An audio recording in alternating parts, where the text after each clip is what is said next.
Philly Kuts. No more time to waste. You saw it in the intro. Steel Reserve 211.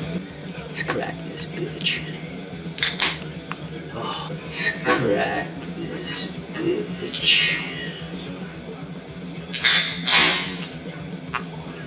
Oh, it's like a Pavlovian response. Dog salivating everywhere upon hearing that sound.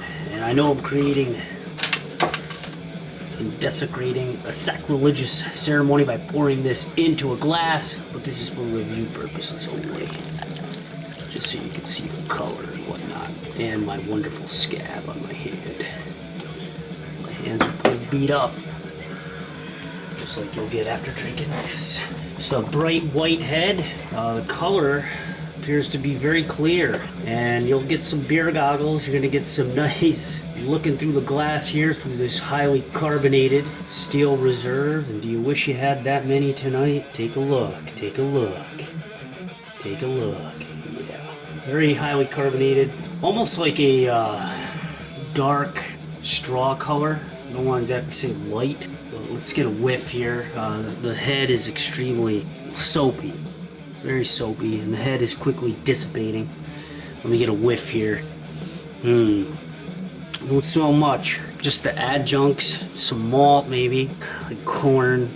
I get like a metallic smell, like oddness, ambiguity. All right, let's take a sip, baby. For 8.1%, surprisingly smooth. Look at all that carbonation streams, man. It's like Missile Command 2011 through there. Not as harsh as I thought it was going to be. I've had a lot harsher, but at 8.1%, it's pretty smooth. I'm surprised. I think Beast Ice is probably a harsher experience.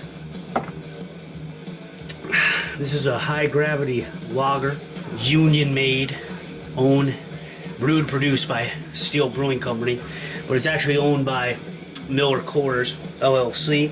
Most of the malt liquor companies have been swallowed up by big brewing companies. I believe Budweiser owns Hurricane.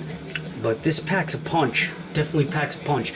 Comes in two different varieties. This is the silver one at the 8.1% Bev Alc. And they also have a black version, which comes in at 6%. It's known as triple export malt ale. Malt liquor, rather. Sorry, malt liquor. This version is actually outlawed in some states. According to Wikipedia, it's outlawed in Louisiana, Mississippi, Arkansas, Georgia, and Tennessee, and also Michigan. So you can only get the 6% varieties in those areas if you can find it. This bad boy, that's like pounded on like a 55-gallon drum outside. I mean, it's in there, man. So I almost feel like I have to pour this back into here to do this right, because I feel like it's sacrilegious to many crews out there to drink it like this. But I wanted you guys to see the color, and it actually has some lacing on it, which I'm completely surprised by. The main thing that this is good for really is like a primer, I want to say. It's a primer. If you're going out, night out on the town, save yourself some money, get this as a primer, drink this first before going out, because you're going to get blasted pretty much off of one can if you drink it in about under 20 minutes. You're going to be feeling a nice buzz. I'll make a confession, I had one the other night, so I was pretty well set for about an hour and a half myself personally after drinking this in about 20 minutes. It's a lot smoother and not as harsh as I thought it would be, but really it's very strange tasting. It's like almost like metallic. I don't know. Hence the name Steel Reserve, the riddle of steel solved for all of us.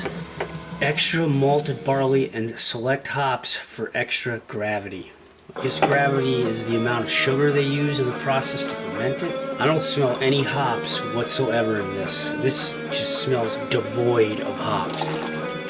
Oh yeah, it's like pissing in a toilet. Look at this explosion of carbonation.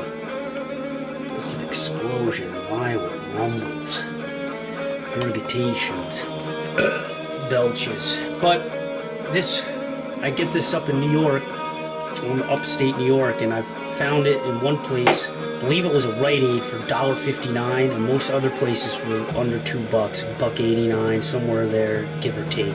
Good primer drink, and you're gonna save some money out at the bar because you're not gonna need to drink as much once you've had this bad boy. Whew, look at that.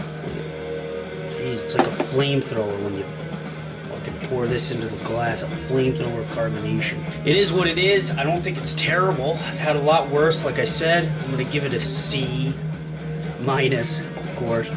I guess for the style, I'm probably gonna give it up like around a B plus for the style. If I dare give it a style grade.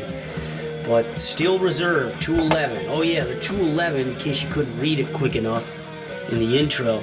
The 211 mark, based on the medieval symbol for steel, appears only on Steel Reserve High Gravity Lager. They use nearly twice the ingredients of many normal lagers and brew for over twice as long as many quality beers. Can't read it correctly. So, well, twice as much isn't twice as good. That's for sure. Anyway, Steel Reserve. Peace.